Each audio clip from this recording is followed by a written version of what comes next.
नंदुरबार शहरात आगामी रमजान ईद, श्रीरामनवमी आणि हनुमान जयंती या सणांच्या पार्श्वभूमीवर कायदा व सुव्यवस्था अबाधित राखण्यासाठी शहर पोलीस प्रशासन सतर्क झाले आहे। या अनुषंगाने नंदुरबार शहर पोलीस स्टेशन हद्दीत रूट मार्च काढण्यात आला, तसेच दंगा काबू पथकाचा सराव करण्यात आला। उपविभागीय पोलीस अधिकारी संजय महाजन यांच्या मार्गदर्शनाखाली रूट मार्च व दंगा काबू पथकाचा सराव करण्यात आला। यावेळी पोलीस निरीक्षक निलेश देसले तसेच शहर पोलीस स्टेशनचे सर्व अधिकारी व कर्मचारी मोठ्या संख्येने उपस्थित होते। रूट मार्च दरम्यान शहरातील संवेदनशील भागांमधून पोलीस पथकाने संचलन करत नागरिकांना शांतता व सौहार्द राखण्याचे आवाहन केले।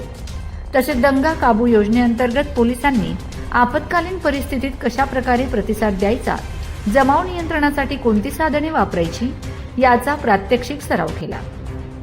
यावेळी उपविभागीय पोलीस अधिकारी संजय महाजन यांनी सांगितले की सर्व सण उत्साहात आणि शांततेत पार पडावेत यासाठी पोलीस प्रशासन कटिबद्ध असून कोणत्याही अफवांवर विश्वास न ठेवता नागरिकांनी सहकार्य करावे। या उपक्रमामुळे शहरात सुरक्षिततेची भावना निर्माण झाली असून नागरिकांनीही पोलिसांच्या या प्रयत्नांचे स्वागत केले आहे।